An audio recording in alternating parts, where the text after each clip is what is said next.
this is Jeff Nager with AMD World Championship of Custom Bike Building. We're here in Sturgis, South Dakota. I've got an Indian with me. Actually, he's named Kiwi Mike, and he makes Indians. Mike, welcome to the show. Oh, thank you very much. Nice to be here. Well, it's nice that you brought along this 1950 vintage Indian. Wait a minute. It's a brand new bike. Tell me about it. This is a brand new bike. We manufacture them all brand new. So that's what we do is we like to bring the past to life and upgrade everything. So we've got the classic styling, but everything is superior. You know. It's certainly a superior looking Indian. Let's talk about the front end. It's got that great balanced fender, but you're rocking it with a new type of aero glide. Is that right? It'll be aerodrolic. Aerodry. Aerodrolic. So aerodrolic, excuse me. Like hydraulic, but aerodrolic. You know, this Indian introduced a hydraulic front end in 1950. Actually, it's a little bit before, and another model. But the first year they did it on the Chief. So their deal was they called it an aerodrolic because it's like you're floating on air compared to all the prior forks by the different manufacturers. Well, it's a beautiful front end, but it's all 21st century internals, right? Correct. Yeah, we've taken the classic style, we've given it the taper upper forks, the covers. We've made them all, instead of being flimsy sheet metal, we've made them out of billet aluminum, and then we've got some stepped in the lower leg, gives it classic style. And we've put all modern valving in it, so you've got a hell of a front end that actually works.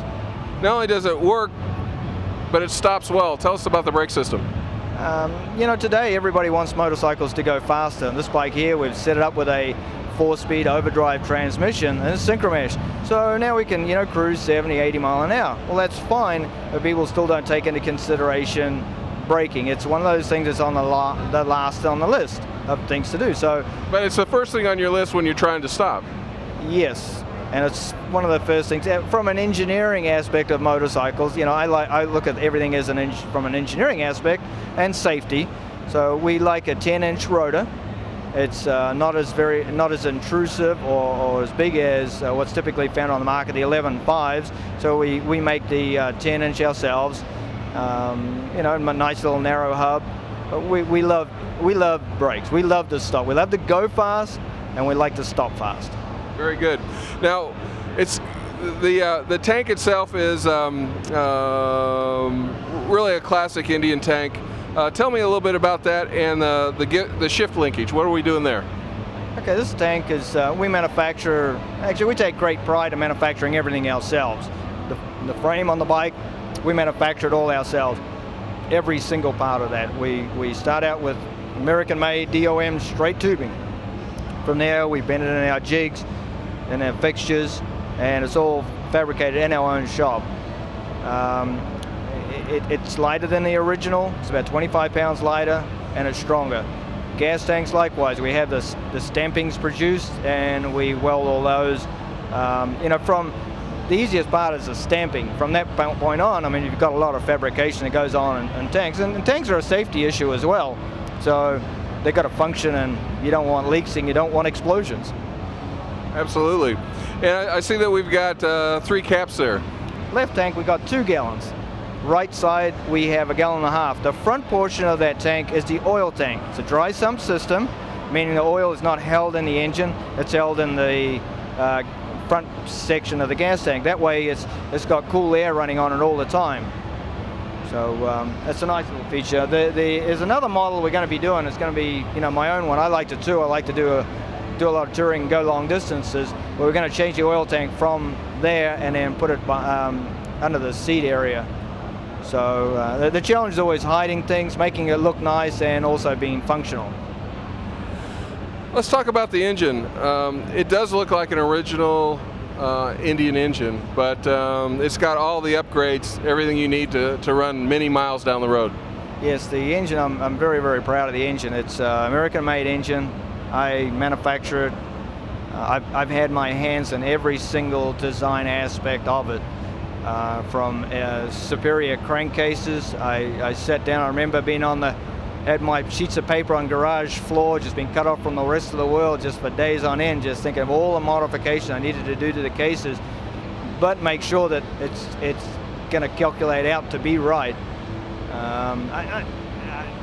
Engines is what I left school and started to do, is engine building, so it's a very much a soft spot with me. It's a very well engineered engine.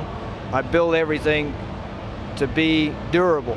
We can always get more performance out of things, and we do go to Bonneville and race where we haven't found that breaking point, but when you're building stuff for others to enjoy, we're looking at durability, we're looking at better performance, which that's where we get an 84 cubic inch. We've upgraded some cams, we've upgraded all the metallurgy on every single component of our engine. And how much horsepower does this make? I always like to talk in the terms of torque, because that's what V-twins produce. Horsepower is really, people talk horsepower, but it doesn't mean anything in a V-twin. It's torque that means something. We're putting out, in its current state, around 60 foot-pounds of torque, and that's going to be going up here real quick. We're going to Bonneville, we're going to be going on the dyno, so I can't tell you what those figures are, but we're going to be dramatically increasing torque, but at the same time, we still want to look at the longevity, durability of our components as well. Well, as you mentioned, everything is built in-house here. It's all manufactured out of California. Tell us a little bit about your business itself. You also, I know that you sell parts as well as used Indians as well as ground up Indian motorcycles. So give us a snapshot. Okay, yeah, we started in 1988. We're a parts company. So being a parts company, I've had my hands on designing around 3,000 different part numbers for Indian motorcycles. Got to understand the motorcycles very well from an engineering aspect.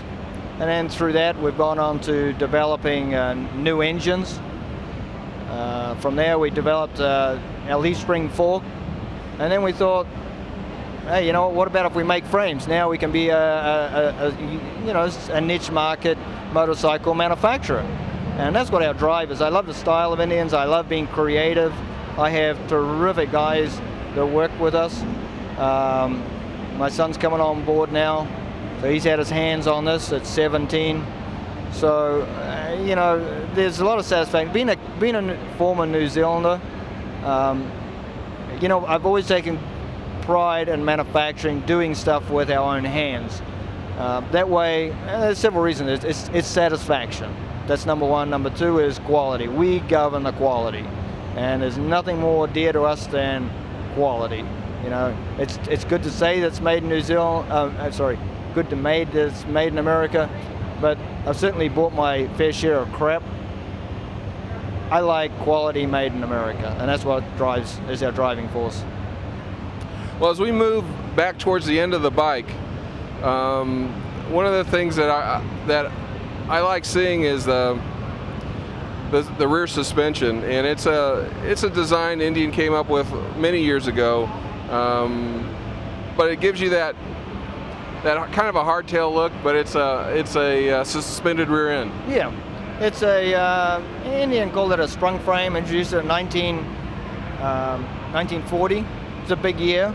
Had suspension on an American motorcycle. Oh my gosh, it doesn't look like much, but it actually works very well, very effective, and it keeps the wheel in contact with the ground,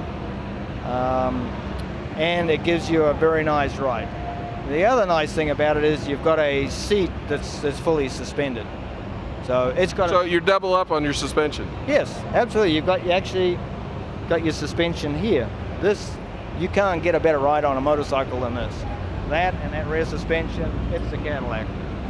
Well, you know, when I look at the bike, the four things that really stand out in my mind is the engine, of course, the fenders, and then the seat, and that really makes an Indian for me.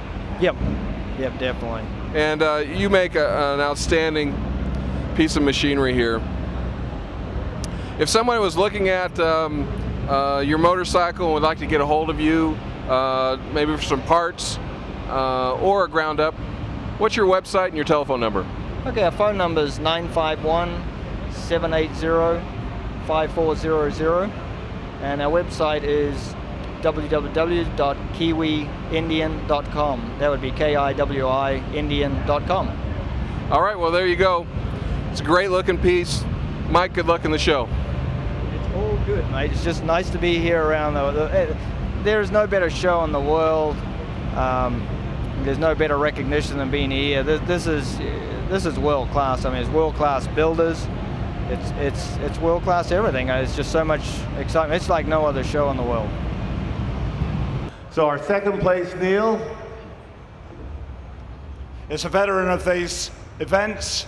He is the only competitor to have ever appeared in every single World Championship from 2004. Please come to the stage, Mike Kiwi Tomas, Kiwi Indian Motorcycles. Second place for his Kiwi Chieftain 1950s. Mike Tomas, Kiwi Indian. All in the family. Ross Thomas.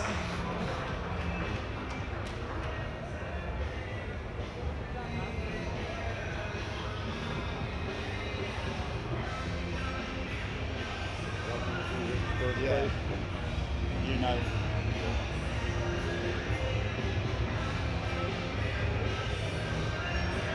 A big hand, everyone, for Kiwi Indian Motorcycles.